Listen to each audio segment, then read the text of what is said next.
The first speaker I'm going to introduce is Marsha Fenwick.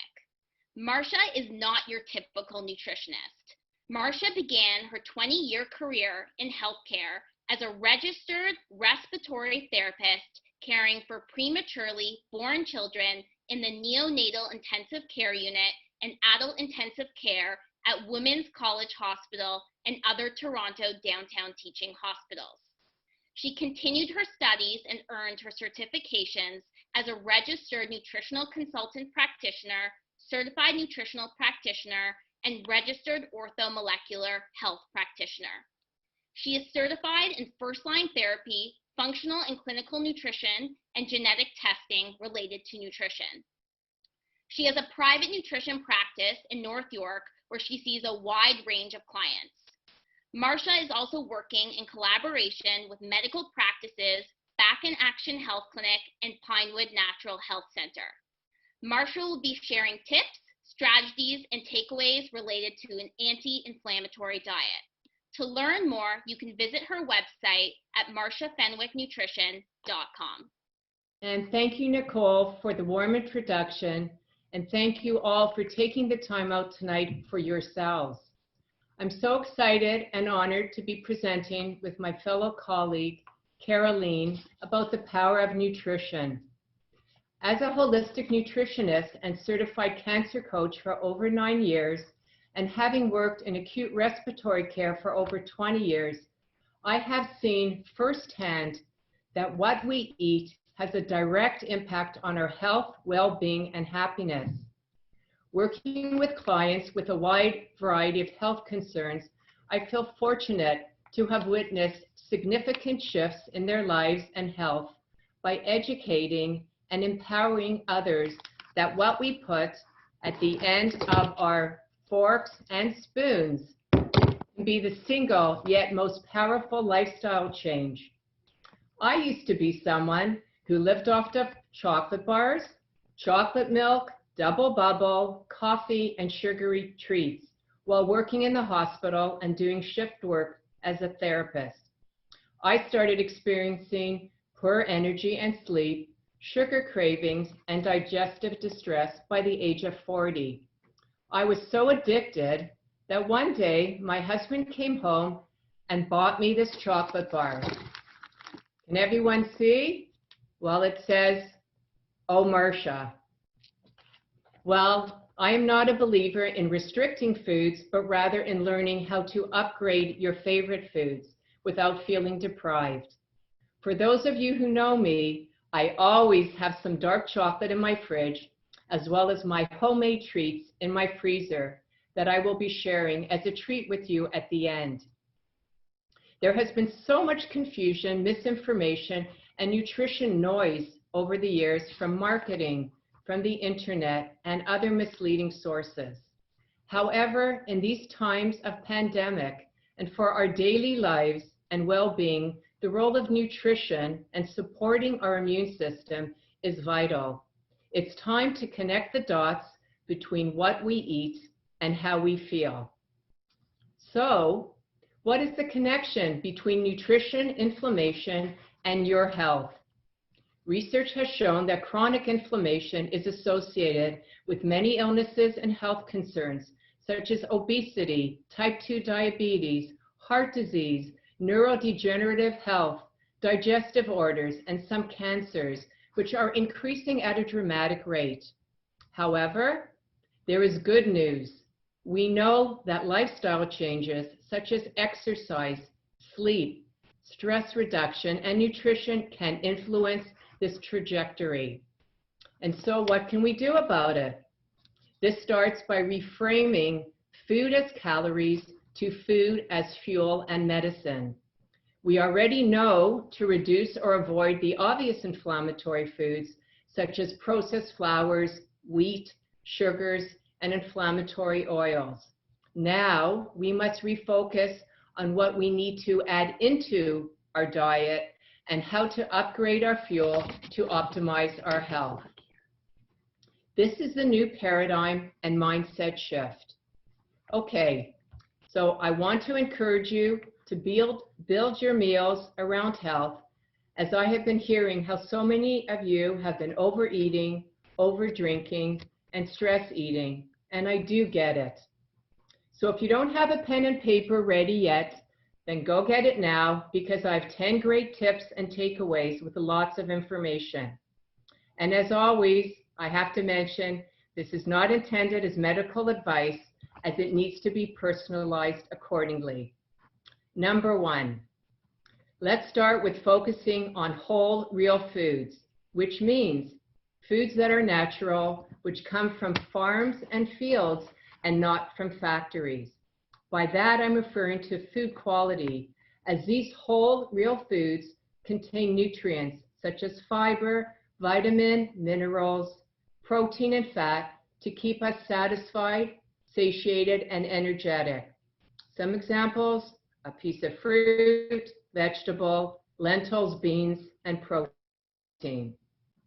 Number 2, many people are struggling with weight gain, low energy, digestive distress, and bloating. In order to help alleviate some of these feelings, I recommend choosing low carbohydrate and low glycemic food to help stabilize blood sugar and insulin levels, which is a big driver of inflammation. Some examples of these kind of low carb and low glycemic foods are leafy greens, berries, beans, and legumes. And many of my clients get excited to learn about what I call healthier carb substitutes. For example, have you heard of black bean pasta, lentil pasta, hearts of palm pasta, cauliflower rice? And I also love using a spiralizer to make zoodles and vegetable noodles. And there's all kinds of different wraps too. There's so many great options out there, and I hope you'll think about them to check them out. Number 3, how many of you have heard the term eat the rainbow? Well, by combining a colorful combination of fruits and vegetables, we can benefit from what's called the synergistic effect of these foods, which contain vitamin, minerals, and antioxidants that promote good health. Science shows there isn't just one food or a single nutrient that can be measured to eat, but rather choosing food as a whole. So forget about apple and orange juice and grab your apple and orange, or think about building a smoothie or a colorful quinoa or grain bowl. When you grab these foods, you're automatically grabbing a combination and eating the rainbow. On to number 4. Some vegetables that I often recommend to my clients are cruciferous vegetables, such as cauliflower, broccoli, kale, Brussels sprouts, bok choy, which are rich in sulforaphane, which is just a fancy word for good quality antioxidants. Research shows that by eating a higher intake of these foods, these may be associated with a decreased risk of certain cancers, as they are very nutrient dense. If you find that these vegetables may be hard to digest, think about making colorful trays of grilled vegetables, steaming or sauteing, as these will help you to digest these cruciferous vegetables. Number 5, how many times a week do we hear, I don't know what to make for dinner and I need new recipes? Although I am not a fancy cook, I have found that incorporating fresh herbs and spices can be a game changer. For many dishes can have health benefits containing garlic, ginger, turmeric, cinnamon, which are just a few that are researched with health-promoting compounds. I find by blending some of these spices and herbs with healthy oils, you can start to reduce and remove those bottled salad dressing, sauces, and marinades, and learn to retrain your taste buds. Some great examples for these herbs and spices are protein dishes such as fish, chicken, tofu, or putting them in your smoothies, vegetables, and soups. Let's move to number 6. Consider adding fermented foods, which many of you may be hearing about and are very beneficial and contain beneficial probiotics. They also help to restore our gut and are very important to help support our immune system. Recent studies have suggested that our intestinal microbiome plays an important role in influencing risks of several chronic diseases, including irritable bowel, obesity, type 2 diabetes, cardiovascular disease, and cancer. Now we know that even diet plays a significant role in shaping the microbiome, as in within 24 hours of changing your diet, there can be changes. Some examples of fermented foods are sauerkraut, pickles, yogurt, kefir, and kimchi. And now my new favorite is sourdough bread. My colleague Caroline will be elaborating further on this topic. Number 7, fats are a fascinating topic, and for so long we have been told to eat low fat or to fear fat. However, focusing on healthy fats and choosing the right oils is an important part of our daily cooking. We should be avoiding inflammatory processed vegetable oils such as corn, canola, and sunflower, and restocking our pantry with avocado, walnut, or coconut oil for high heat and extra virgin olive oil for salad and lower heats. Include some healthy plant-based fats such as avocado, which I love, and some great snacks containing nuts and seeds with maybe a little bit chocolate chips are also great, including flax seeds, chia seeds, and hemp hearts, as all these fats are vital for our hormones, our brain health, and for keeping us satiated. Number 8, I do love eating the Mediterranean diet, which is a foundation of plant-based foods as well as containing healthy fish, which I highly recommend as a good source of omega-3 fatty acids. I love to teach the acronym SMASH. This stands for sardines, mackerel, anchovies, salmon, and herring, which are great healthy choices. You may not be able to eat all of these fish in public, as they can be a little bit smelly, but they sure are good for you. Number 9, a really hot topic that I'm sure you have been hearing a lot about is plant-based eating, which I do endorse. Remember, it doesn't have to be all or nothing. You can just start gradually by adding to your diet and reducing meat or dairy. Some great examples are organic tofu, tempeh, lentils, and beans.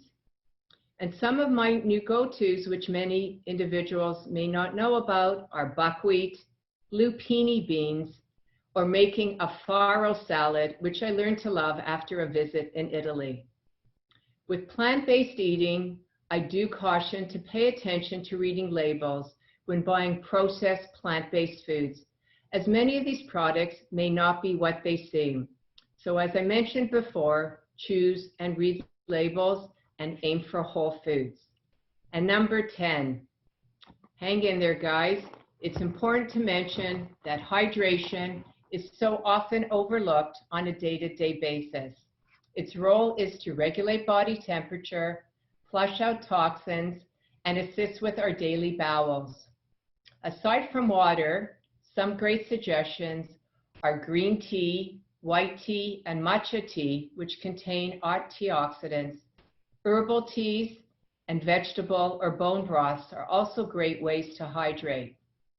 My personal favorite is making a large jug of water with my favorite mint and cucumber, keeping it beside me as my new best friend, and aiming for 2 to 3 liters per day if possible. Finally, a powerful nutrition strategy that you may be hearing about is called intermittent fasting. This is a way of eating which includes periods of feeding and periods of fasting. Initially, intermittent fasting was intended for weight loss due to its caloric restriction.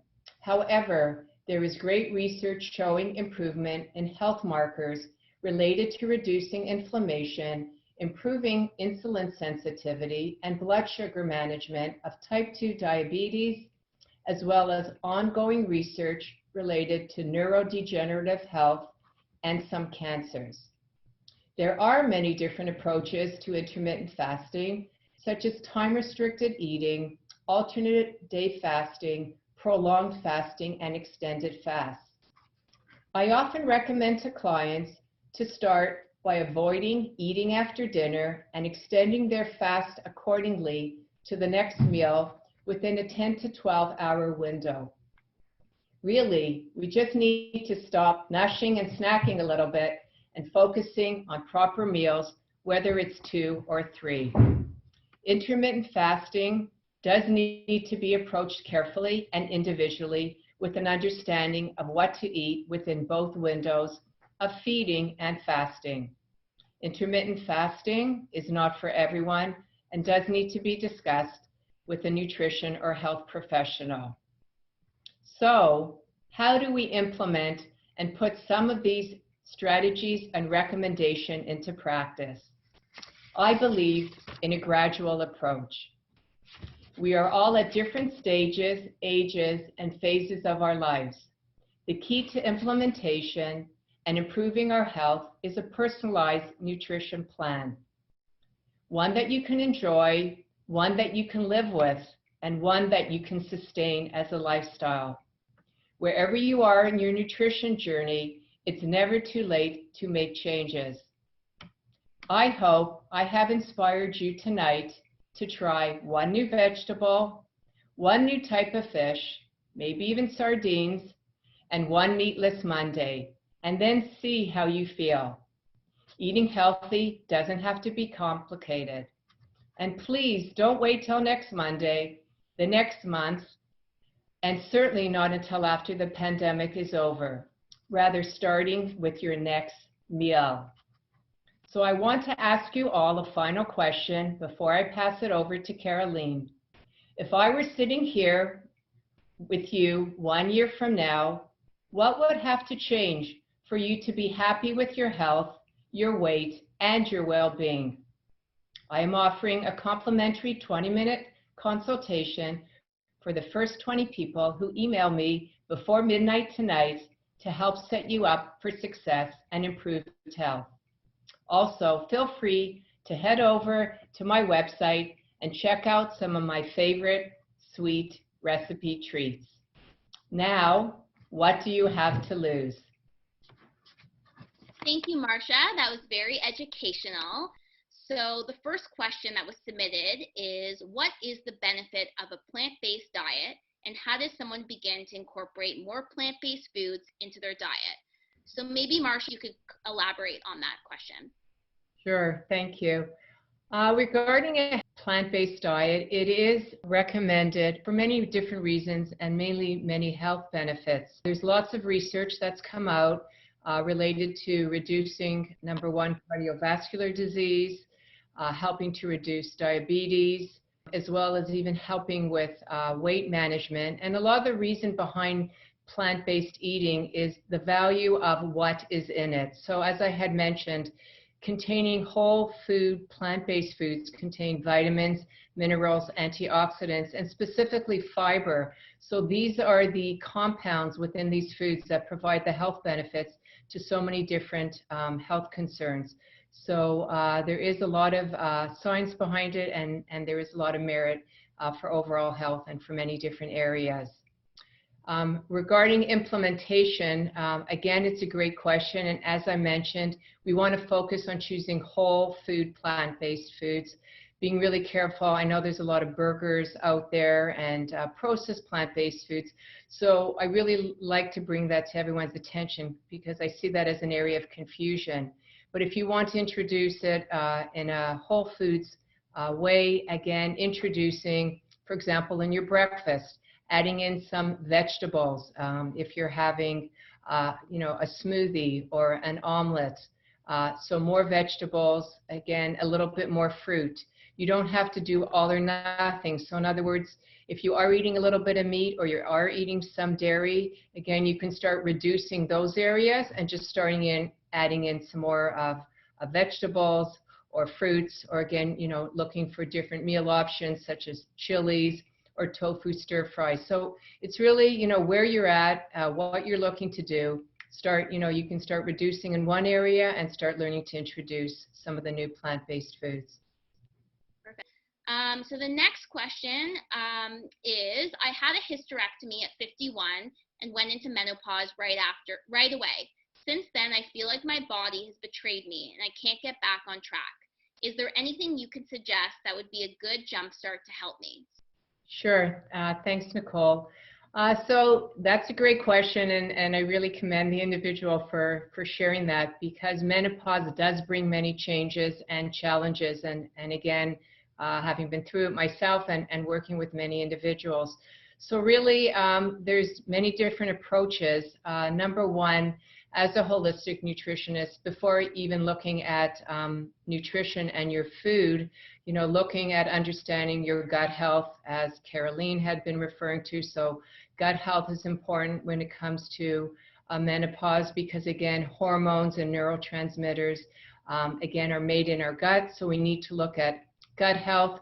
How is your digestion? Looking at things such as sleep and stress can also have an impact on menopause and hormones, whether it's visceral fat or it's cortisol. So there's many different areas. So number one, looking at the individual in a comprehensive approach. And then looking at food specifically, where what I would ask the individual is to fill out what we call a food diary, and looking at a few days worth of how you're eating, which is what we call your starting point, so your reference point. And then depending what that is, what I would do is, again, look at number one, what you're eating. So we would start looking at your macronutrients, again, time of day that you're eating, which can have an impact. Is intermittent fasting a concern, possibility? Are you eating after dinner? Are you snacking too much? And then again, obviously, portion sizes matter too. So we want to look at you as a whole. So again, underlying health issues, and again, looking specifically at what you're eating. It is challenging, but there are changes that can be done, even referring to things like understanding lower carbs and eating higher fats. I find many, women, and as we approach our 40s and 50s, we have to start looking again at food as food quality, and again, what might be some of these inflammatory factors as well that can also help you and your body adjust. Perfect. So before I go to the next question, I do see some more questions just about dairy and osteoporosis and calcium, and I do want to mention that you can get a ton of calcium from vegetables that isn't dairy. So spinach is incredibly high in calcium, chia seeds, sesame seeds, nut butter. So it's important to know that you can get a lot of calcium from dairy, but you can also get it from plant-based sources. I like this question because I've converted my whole family to start eating organic. So someone submitted, why is it better or maybe not to buy organic fruits and vegetables? And if there are any fruits or vegetables that we can still purchase outside of the organic category, what would they be? What are your opinions regarding food being nature's medicine? And in that regard, truly, how important is eating organic to maintain health? Okay, it is a really big topic. Lots of different research and really even different studies that come out year to year. I generally like to recommend, as you had mentioned, there's a great organization called the Environmental Working Group that puts out some good information every year. Put out what's called the Dirty Dozen and Clean 15. So again, what that refers to is, again, the fruits and vegetables that are known to have the larger amounts of pesticides and fertilizer and synthetic fertilizers that we obviously want to avoid. And those are, some things like spinach and strawberries and apples. So these are the ones, depending what your budget is, and if you do want to, buy organic or not, understand which ones are what we call the Dirty Dozen, and avoid those, number one. And then, then you have all your other remaining fruits and vegetables that you can choose from. So again, understanding which ones we want to avoid, and that's in reference to the Dirty Dozen. That was super helpful, and I hope everyone learned a lot today, and thank you for having us.